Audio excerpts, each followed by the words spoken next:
लोक कॉन्फिडेंस सोडले ते आशिल्ले न्हिदून आशिल्ले. They were like sleeper cells. When I got elected, no one dared come.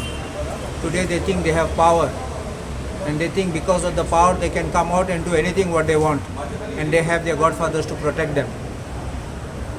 You have to chop off the legs of these people, and then you'll come to know what really comes out.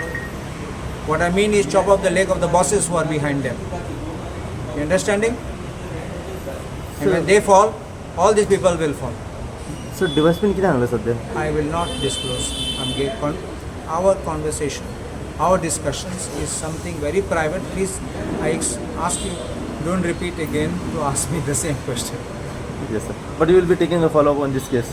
On a daily basis, we will make sure that we are in the right direction for the investigation and for everything. So family will get a justice in this? I hope so. I'm very hopeful.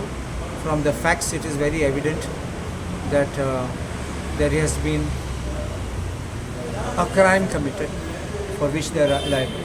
Yes sir.